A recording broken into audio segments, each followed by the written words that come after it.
Hi guys, എല്ലാ മച്ചന്മാർക്കും പുതിയൊരു വീഡിയോയിലേക്ക് സ്വാഗതം. അങ്ങനെ ഇന്ന് 8ാമത്തെ ദിവസമായിട്ട് നമ്മൾ വീട്ടിൽ നിന്ന് ഇറങ്ങിയിട്ട് പിന്നെ നമ്മൾ ഇന്ന് നല്ല രാത്രി കടന്നുറങ്ങിയൊരു പെട്രോൾ പമ്പിലാട്ടോ. അപ്പോൾ പെട്രോൾ പമ്പിൽ മുതലാളിക്ക് മാത്രമേ നമ്മളവിടെ കയറ്റി പാർപ്പിക്കാൻ ധൈര്യമുള്ളൂ. പാർപ്പിക്കാൻ പറഞ്ഞാൽ അവർ റൂമിലൊന്നുമല്ല, നമ്മൾ പുറത്ത് ടെൻ്റ് അടിക്കണതിന് അവർക്ക് ഭയങ്കര പേടി. കാരണം എന്താണെന്ന് വെച്ചാൽ നമ്മൾ തീ കത്തിക്കുമോ, പിന്നെ സിഗരറ്റ് വലിക്കുമോ, പിന്നെ അതുപോലെ തന്നെ ഫുഡ് ഉണ്ടാക്കുമോ, അപ്പോൾ തീ കത്തിക്കുമോ, അങ്ങനെ കുറേ സംശയങ്ങളാട്ടോ അവർക്ക്. പിന്നെന്താ വെച്ചാൽ മുതലാളിക്ക് മാത്രം വലിയ ധൈര്യം ഉണ്ടായാണ് മൂപ്പര് സമ്മതിച്ചു. നമ്മൾ ഇതിന് മുന്നേ വേറെ പള്ളിയിൽ ചോദിച്ചു, പള്ളിയിൽ അവിടുത്തെ ഇമാമില്ല, അപ്പോൾ അവിടെ നടക്കില്ല എന്ന് പറഞ്ഞു. പിന്നെ അതുപോലെ വേറെ പെട്രോൾ പമ്പിലൊക്കെ ചോദിച്ചിട്ടുണ്ടായിരുന്നു, അപ്പോൾ അതൊന്നും നടക്കില്ല എന്ന് പറഞ്ഞു കേട്ടോ. പിന്നെ നമ്മൾ ഈ സ്ഥലത്ത് ടെൻ്റ് അടിച്ചു, രാത്രി അടിപൊളി കടന്നുറങ്ങി. ഭയങ്കര തണുപ്പാട്ടോ, രാത്രി പുടുത്തം തണുപ്പാണ്. നേരം പോലത്തെ കുറച്ച് ആശ്വാസം കിട്ടുള്ളൂ. പിന്നെ നട്ടുച്ചക്കൊക്കെ ഇവിടെ ജാക്കറ്റ് ഉണ്ട്, നല്ല തണുപ്പാണ് കേട്ടോ. നമ്മൾ രാജസ്ഥാനിലാണ്. രാജസ്ഥാനിൽ കിഷാൻഘട്ട് എന്ന സ്ഥലമാണ് ഇപ്പോൾ നമ്മൾ നിൽക്കുന്നത്. നമ്മൾ നേരെ വെച്ച് പിടിക്കുക കേട്ടോ. നമ്മൾ ജയ്പൂർ വഴിയാണ് പോകുന്നത്, ജയ്പൂരിക്കാണ്. ഇപ്പോൾ രാജസ്ഥാനിൽ അജ്മീറിൻ്റെ ഒക്കെ അടുത്താണ്, തൊട്ടടുത്താണുള്ളത്. കിഷാൻഘട്ട് എന്ന സ്ഥലത്താണ് ഇപ്പോൾ ഉള്ളത്. നമ്മൾ ജയ്പൂർ വഴി പോകുക കേട്ടോ.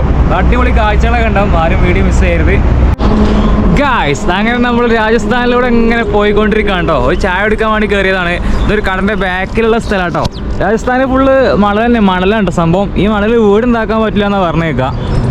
രാജസ്ഥാൻ ഇഷ്ടം പോലെ മണലുണ്ട്, പക്ഷേ നമ്മൾ കണ്ട രാജസ്ഥാനില്ല. എന്നാലും ഇവിടെ മരങ്ങളും കാര്യങ്ങളൊക്കെ ഉണ്ട്.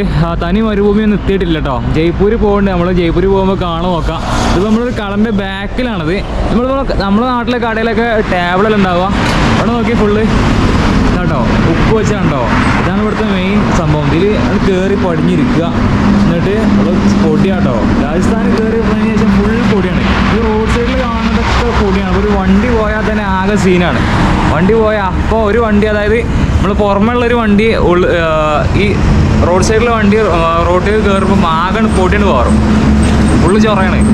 ചായക്ക് വെയിറ്റ് ചെയ്യാം കേട്ടോ. ചായക്ക് ഇവിടെ കടിയേറ സംഭവം തീരല്ല, ആകെ ഒരു ബിസ്ക്കറ്റാണ് പോയിട്ടുള്ളത്. അതുകൊണ്ടാണ് ഇപ്പോൾ ഇവർക്ക് നേരം പോലത്തെ വരുന്നുണ്ടാവുള്ളൂ എന്ന് തോന്നണം. കാരണം ഇവര് എണീക്കാനൊക്കെ കുറച്ച് സമയം എടുക്കുന്നുണ്ട്. ഇപ്പം ഞാൻ ചായ ഉണ്ടാക്കുന്നുള്ളൂ. ഇപ്പോൾ 10 മണിയായിപ്പോൾ സമയം, പക്ഷേ ഇപ്പോഴൊക്കെ ഉണ്ടാക്കി വരുന്നുള്ളൂ. കാരണം ഇവിടെ ഭയങ്കര തണുപ്പാണ്. രാജസ്ഥാൻ കണ്ടിട്ടൊന്നും കാര്യമില്ല, ഫുള്ള് തണുപ്പാട്ടോ. വമ്പൻ തണുപ്പാണ്, സഹിച്ചാൽ തണുപ്പാണ്. കുറച്ച് കഴിഞ്ഞാൽ വരാൻ പോകുള്ളൂ തണുപ്പുകളൊക്കെ. പഞ്ചാബിലും ഹരിയാനയിലൊക്കെ എന്താ അവസ്ഥ അറിയില്ല, അവിടെയൊക്കെ നല്ല തണുപ്പ് തന്നെ. കാരണം ഇവിടെ ഈ ഏരിയയിലൊക്കെ ഉത്തരേന്ത്യയിലൊക്കെ ഏറ്റവും തണുപ്പും കൂടുതൽ കിട്ടും. നമ്മൾ കരുതിയിരിക്കണേ നമുക്കാണ് ഏറ്റവും കൂടുതൽ തണുപ്പല്ല, കടന്നുറങ്ങാനൊക്കെ സുഖമാണ്. പക്ഷെ ഇവിടെ കടന്നുറങ്ങാനൊക്കെ സുഖമുണ്ട് കേട്ടോ. ഒരു ഉച്ചയാകുമ്പോൾ ഇവിടെ ചൂടില്ല സംഭവം, ചൂടാവുള്ളൂ. സീസണിൻ്റെ കുഴപ്പമാണ്, വേറെ ഒന്നുമല്ല. കുറച്ച് കഴിഞ്ഞാൽ രാജസ്ഥാനൊക്കെ വമ്പം ഒരു ഏപ്രിൽ മാസത്തിലൊക്കെ രാജസ്ഥാൻ പറഞ്ഞാൽ നിൽക്കാൻ കഴിയില്ല, ചൂടുകൊണ്ട് സഹിക്കാൻ കഴിയില്ല. ഞാൻ 2 തവണ വന്നിട്ടുണ്ട് ഇവിടെ പാസ് ചെയ്തിട്ടുണ്ട് ട്രെയിന് പോയി. അപ്പോൾ ഒരു തവണ ഇതേമാതിരി ഫെബ്രുവരിയിൽ പോയത്, അന്ന് നല്ല തണുപ്പായിരുന്നു. പിന്നെ ഏപ്രിലാണ് പോയത്, ട്രെയിന് പോയിട്ടാണ് പോയത്. അന്ന് ഏപ്രിലിൽ പോയപ്പോൾ വമ്പും പൊടിക്കാറ്റും വമ്പൻ ചൂടും, അത് ഏപ്രിൽ ടൈമിൽ കേട്ടോ. ഇപ്പോൾ ഈ സമയത്ത് വരികയാണെങ്കിൽ ആർക്കും മുതലാവും. ആരെങ്കിലും ഇപ്പോൾ നമ്മൾ ഈ ടൈമിൽ റോഡ് വഴിയോ ട്രെയിൻ വഴിയോ എങ്ങനെയും പോകാൻ കരുതുന്നുണ്ടെങ്കിൽ മണാലിക്കോ ജമ്മുക്കോ കാശ്മീർക്കോ എങ്ങോട്ടേയും പോകാൻ കരുതുന്നുണ്ടെങ്കിൽ ഇപ്പോൾ പറ്റിയ ടൈമാണ്. ഇപ്പോൾ പറ്റിയ ടൈം പറഞ്ഞാൽ അവിടെ സ്നോഫോളാണ് തുടങ്ങിയിട്ടുള്ളൂ. ഭയങ്കര തണുപ്പാണ്. ഏറ്റവും നല്ല ടൈം ഫെബ്രുവരി ആരെങ്കിലും പോവുകയാണെന്നുണ്ടെങ്കിൽ മുതലാവും. അതായത് എക്സ്ട്രാ നല്ല കൂടുതൽ തണുപ്പുണ്ടാവില്ല, ഒരു ആവറേജ് തണുപ്പ്. കാരണം അടിപൊളിയായിട്ട് ഉഷാറായിട്ട് കണ്ട് പോരാട്ടോ. അപ്പോൾ നമ്മൾ ചായ എത്തിയിട്ടുണ്ട് കേട്ടോ. ഇത് ചായയോടെ. അപ്പോൾ ഇവനോട് ആരോടോ ചാറ്റിക്കൊണ്ട് കയറിയ നമ്മൾ വന്നപ്പോൾ നല്ല മൊബൈൽ മാറ്റി ഏതാ കുട്ടി സെറ്റായിക്കണമെന്നാണ് പറഞ്ഞിട്ട്. അപ്പോൾ എന്നിട്ടെന്താ പറയാനുള്ളത്? എന്താ മക്കളെ, രാജസ്ഥാനിൽ ഒടുക്കത്തെ ചൂടും മരുഭൂമി ഓലക്കൊക്കെ ആണെന്ന് വിചാരിച്ചാണ് ഇങ്ങോട്ട് വന്നത്. ഇവിടെ എന്ന് പറഞ്ഞു കഴിഞ്ഞാൽ ഒരു മരുഭൂമി പോയിട്ട് ഒന്നുമില്ല. പിന്നെ ഒട്ടകക്കുട്ടിയെ അവിടെ മധ്യപ്രദേശിൽ നിന്ന് കണ്ട ഒട്ടകത്തിന് ഒന്നും ഇവിടെ കാണാനില്ല. പിന്നെ പറഞ്ഞാൽ ഒടുക്കത്തെ തണുപ്പാണ്. രാജസ്ഥാൻ്റെ പേര് കാണാൻ വേണ്ടിയിട്ട് അന്നെ ഒട്ടമയിൽ കരുതി വന്നാൽ അവിടെ ഒടുക്കത്തെ തണുപ്പ്, സഹിക്കാൻ കഴിയാത്ത തണുപ്പ്. വണ്ടിമേലൊന്നും യാത്ര ചെയ്യാൻ തന്നെ കഴിയില്ല. അവസാനം തപ്പി അവസാനം കിട്ടിയൊരു ഹോട്ടലാണ്. ഇവിടെ ആണെങ്കിൽ കടിയില്ല, ഒരു അലക്കിയില്ല, തേങ്ങയില്ല. എന്താ ഒരു ചായ ഉണ്ട്, പിന്നെ ബിസ്ക്കറ്റും ഉണ്ട്, തന്നെ ഉള്ളു. ആൾക്കാർ കൂടുതൽ താമസിക്കുന്ന പറഞ്ഞാൽ ടൗണിലൊക്കെ കേട്ടോ. അതായത് ഉള്ളേരിയകളിലൊക്കെ ആൾക്കാർ കമ്മിയാണ്. ഉള്ളേരിയകളൊക്കെ ഫുള്ള് കൃഷിയും കാര്യങ്ങളും. ടൗണിലാണ് എല്ലാ ആൾക്കാരും ഫ്ലാറ്റുകൾ എടുത്താണ് താമസിക്കുക ചെയ്യുന്നത്. പക്ഷെ ടൗണൊന്നും അത്ര വലിയ സംഭവമൊന്നുമല്ല, ഭയങ്കര സൈസ് ഉണ്ടെന്നേ ഉള്ളൂ. വലിയ ടൗണ് തീരില്ല. നമ്മൾ സൈഡിൽ കൂടെ മാത്രമാണ് പോയത്. അതിൽ ഫുള്ള് കംപ്ലീറ്റ് പോവുകയാണെങ്കിൽ കുറേ ഒരുപാട് കാണിക്കാനുണ്ട്. പക്ഷേ ഇന്നൊന്നും തീരില്ല, അമ്മാത്രം കാണിക്കാൻ കേട്ടോ. വലിയ ടൗൺ പറഞ്ഞാൽ ഇമാതിരി ടൗൺ ഇത് എവിടെയും കണ്ടിക്കണോ? ഞാൻ പിന്നെ കണ്ടത് ബാംഗ്ലൂർ സിറ്റിയാണ്. ബാംഗ്ലൂർ സിറ്റി ഇതിനെക്കാട്ടൊക്കെ ഏകദേശം വലിപ്പമുണ്ട്. പക്ഷേ ഏകദേശം അതുപോലെയൊക്കെ തന്നെയാണ് ജയ്പൂർ ഇതും. അജ്ജാതി വലിപ്പം കാര്യങ്ങളും. പിന്നെ എന്താ വെച്ചാൽ ബാംഗ്ലൂരിൻ്റെ അത്ര സ്റ്റാൻഡേർഡും കാര്യങ്ങളൊന്നുമില്ല. എവിടെ നോക്കിയാലും ചേരി കാര്യങ്ങൾ, തിങ്ങി പാർക്ക്, ഒന്ന് വേസ്റ്റ് കാര്യങ്ങളൊക്കെ ആയിട്ടുള്ള നിറഞ്ഞിട്ടുള്ളൊരു ടൗണാണ്. ഒരുമാതിരി ബാഡ് സ്മെല്ലും കാര്യങ്ങളൊക്കെ ഉണ്ട് ഈ ടൗണിൽ. അത്ര ഒന്നും എന്തായാലും ഉണ്ടാവില്ല എന്ന് നമുക്ക് എന്തായാലും ഉറപ്പാണല്ലോ. ബാംഗ്ലൂരൊക്കെ പറഞ്ഞാൽ ഫുള്ള് റിച്ച് ഏരിയയും കാര്യങ്ങളൊക്കെ ആണല്ലോ. ഇത് ഏകദേശമൊക്കെ അതുപോലെ തന്നെയാണ്. നല്ല വലിയ ടൗൺ തന്നെയാണ് പറഞ്ഞ മാതിരി. നമ്മളിപ്പോൾ ഒരു കോളിഫ്ലവറിൻ്റെ തോട്ടത്തിലാട്ടോ ഉള്ളത്. കോളിഫ്ലവർ ആണോ കാബേജ് ആണോ എന്ന് കറക്റ്റ് മനസ്സിലായിട്ടില്ല. അതെ, നമുക്ക് ഇതിൻ്റെ അടുത്തേക്ക് പോകാൻ പറ്റില്ല കേട്ടോ. ഇവിടെയൊക്കെ വെയിൽ കെട്ടിയിട്ടുണ്ട്. ആരോടൊന്നും അടിച്ചു മാറ്റലുണ്ടോ എന്ന് സംശയം. പിന്നെ നമ്മളിപ്പോൾ ജയ്പൂർ ടൗൺ കഴിഞ്ഞിട്ടോ. നമ്മൾ നേരത്തെ കണ്ടത് ഫുള്ള് ജയ്പൂരാട്ടോ.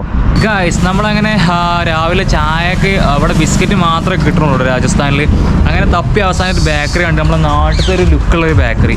അപ്പോൾ അവിടെ സമൂസ ഉണ്ട്, നമുക്ക് സമൂസ കഴിക്കാം. സമൂസിനെ കൂടെ ഒക്കെ ഭയങ്കര എന്താ പറയുക അറ്റാച്ച്മെൻ്റ് ആട്ടോ. സമൂസ ഇല്ലാതെ ഇപ്പോൾ ജീവിക്കാൻ കഴിയില്ല, വേറെ ഒന്നും കിട്ടൂല, അതാണ് പ്രശ്നം. പിന്നെന്താണിത്? രാജസ്ഥാൻ മൈന. നമ്മളെ നാട്ടിലൊക്കെ അടുത്തേക്ക് എത്തുമ്പോഴത്തേനും നമ്മളിപ്പോൾ ഇവിടെ ഒരു ബേക്കറി എത്തിട്ടോ. ബേക്കറി എന്തെല്ലാം ഐറ്റംസ് എന്ന് കാണിച്ചു തരണം. ഗുലാബ് ജാമുണ്, രസഗുള, ചെറിയ രസഗുള, വലിയ രസഗുള. ഇതർ ഈറ്റിംഗ് കറണേക്കോ അഭി കടി അവിടെ എന്തോ സമൂസ മാത്രമല്ല, ഇപ്പോൾ ഗടി വാങ്ങിട്ട് തരാറുണ്ടോ. എന്ത് ഗടി മനസ്സിലായില്ല. അപ്പോൾ നമ്മുടെ നാട്ടിലെ ജിലേബി ഇവിടെ ഉണ്ടാക്കുക കേട്ടോ. അതൊക്കെ ഇതിൻ്റെ ഉള്ളിൽ എന്തോ സംഭവം ഉണ്ട് കേട്ടോ. ഇതിനുള്ളിൽ വെള്ളം കാണുന്നുണ്ട്, ഇതിനുള്ളിൽ നിറച്ച് വെച്ചേക്കാണ്.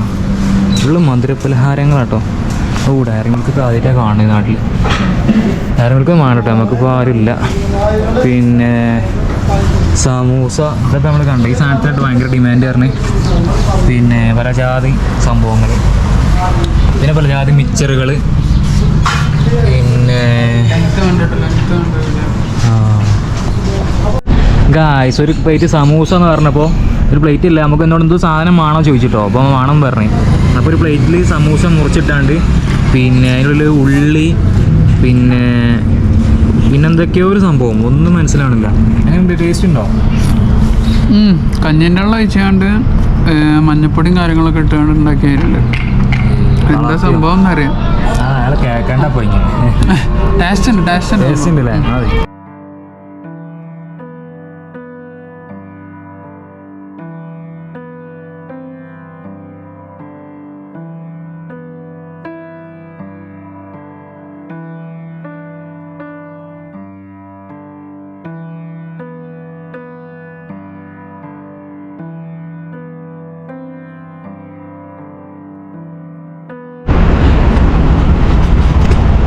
ഗായ്സ്, നമ്മൾ രാജസ്ഥാനിലൊരു പള്ളി കാണാം. നമുക്ക് രാജസ്ഥാനിലൊരു പള്ളിയായിട്ടേ കാണുന്നത്. പള്ളിയുടെ ഗേറ്റ്, പിന്നെ പള്ളി ഇങ്ങനെ തുറക്കാം, നിൽക്കുക. പള്ളിയിൽ ആകെ ഒരു സോഫ ഇപ്പോൾ നിർത്തി വെച്ചിട്ടുള്ളൂ. ആവശ്യമുണ്ടെങ്കിൽ സോഫകൾ ഉണ്ടാക്കാനുള്ള സെറ്റപ്പാണത്. പിന്നെ ഇതാണ് ഇമാമിൻ്റെ സ്ഥലം. നിസ്കാര ടൈമൊക്കെ കൊടുത്തിട്ടുണ്ടാവും. ചുമരി പറഞ്ഞാൽ പകുതിയേ ഉള്ളൂ കേട്ടോ. പിന്നെ ബാക്കിൽ നാഷണൽ ഹൈവേ ആണ്. ഒരു മരമൊക്കെ കണ്ടോ ഇതിൻ്റെ ഉള്ളിൽ, നിലത്തൊക്കെ ആകെ ഇലകൾ.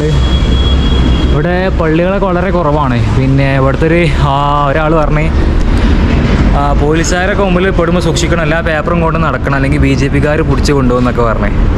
അപ്പോൾ ഇവിടുന്ന് സൂക്ഷിച്ചില്ലേ തൂക്കിക്കണം എന്നൊക്കെ പറഞ്ഞു കേട്ടോ. ഈ മഹലിൽ 50 ആൾക്കാരുള്ളൂ മുസ്ലിങ്ങളായിട്ട്, വെറും 50 ആൾക്കാർ. അതിന് ജുമക്ക് ഫുള്ള് വരില്ല എന്ന് പറഞ്ഞത്. വെറുതെ അല്ലേ? പിള്ളേരൊക്കെ പാടെ കൂടി ഉണ്ടാക്കിയൊരു പള്ളി കേട്ടത്. ഫാനൊക്കെ ഉണ്ട്, ഫാനിൻ്റെ ഒരു ആവശ്യമില്ല. ചൂടുകാലത്ത് ആവശ്യമുണ്ടാവും. രാജസ്ഥാനാണല്ലോ അല്ലേ? ഞാനത് മറന്നു. ഇത് കാശ്മീരാന്നുള്ളത് തോന്നുന്നത് കേട്ടോ. ചില നേരത്ത് ഭയങ്കര തണുപ്പാണ് ഇവിടെ. സംഭവം ഇവിടെ വെയിലൊക്കെയാണ്, എല്ലാ ദിവസവും വെയിൽ ഉദിക്കും സാധാ സമയം പോലെയൊക്കെ. പക്ഷേ ഇവിടെ പുടുത്തം തണുപ്പാണ്. ഇവിടെ ഉള്ളവർക്ക് ഇങ്ങനെ അങ്ങോട്ട് പോകാനില്ലാത്തതുകൊണ്ട് കുഴപ്പമില്ല. ഇവിടെ ഒരു കാക്കുണ്ട് കേട്ടോ, ഒരു കുറേ നേരം അവിടെ ഇങ്ങനെ കിടന്നുകൊണ്ടിരിക്കുകയാണ്. അതുപോലെ പള്ളി നോക്കുന്ന ആളാണ്. മൂപ്പരാണ് പള്ളീൻ്റെ കാര്യസ്ഥൻ കേട്ടോ. ആണ് സംഭവം.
ഗൈസ് നമ്മളങ്ങനെ ഹരിയാനയിൽ എത്തിയിട്ടുണ്ട്. അന്ന് രാത്രി നമ്മൾ കത്തിച്ച് പിടിച്ച് ഹരിയാനയിലെത്തി പെട്ടുപോയി കേട്ടോ. സംഭവം എന്ന് വെച്ചാൽ ഇവിടെ ഒരു ഹൈവേ കയറി, ഒരു 1.5 ഹൈവേ ആയിരുന്നു അത്. ഇടയ്ക്ക് 4 വരിപ്പാത, ഇടയ്ക്ക് 3 വരിപ്പാത, 8 വരിപ്പാതൊക്കെ ആയി വരുന്ന ഹൈവേ കേട്ടോ, മുട്ടൻ ഹൈവേ. അവിടെ നിന്നാണെങ്കിൽ റോഡ് സൈഡിൽ ഒരു പമ്പും ഇല്ല, അതുപോലെ തന്നെ വീടുകളോ ഒന്നുമില്ല, ഒരു അങ്ങാടികൾ പോലും ഇല്ല, അങ്ങനത്തെ ഒരു ഹൈവേ. അപ്പോൾ അതൊരു 800 കിലോമീറ്ററോളം സ്ട്രെയിറ്റ് റോഡാട്ടോ. ഹരിയാനയിലെ ഒരു അടിപൊളി റോഡാണ്. പക്ഷേ നമുക്കത് 8ൻ്റെ പണിയാണ് കിട്ടിയത്. പെട്രോൾ പമ്പില്ല, പള്ളിയില്ല, ഒന്നുമില്ല. അങ്ങനെ നമ്മളിപ്പോൾ 2-3 കിലോമീറ്റർ ഉള്ളിലേക്ക് പോയിട്ട് ഒരു പമ്പ് കിട്ടിയിട്ടോ. ആദ്യൊരു പമ്പിൽ ചോദിച്ചു, അവിടുന്ന് പമ്പൻ ടൈറ്റാക്കിൽ അവിടെ മുതലാളിയൊക്കെ CCTV കാണുന്നുണ്ട്, ഇപ്പോൾ ഇവിടെ നിങ്ങൾ 10 മിനിറ്റ് നിന്നാൽ എന്തുകൊണ്ടാണ് നിന്നു എന്നൊക്കെ ചോദിച്ചു. അങ്ങനെയൊക്കെ പറഞ്ഞത് വണ്ടിയും വലി. അവസാനം കുറച്ചുകൂടി പോകുന്ന വേറൊരു പമ്പ് വന്നിട്ടോ, ആ പമ്പാണ് കാണുന്നത്. ഇപ്പോൾ അവർ നമ്മളവിടെ പമ്പിൻ്റെ ഫ്രണ്ടിൽ കിടക്കുന്നതിന് പകരം ഒരു നേരെ ഓപ്പോസിറ്റ് ഒരു എന്താ പറയുക ഒരു റൂമുണ്ട്. അപ്പോൾ ആ റൂമിൽ കടന്നുകൂടി കയറണേ.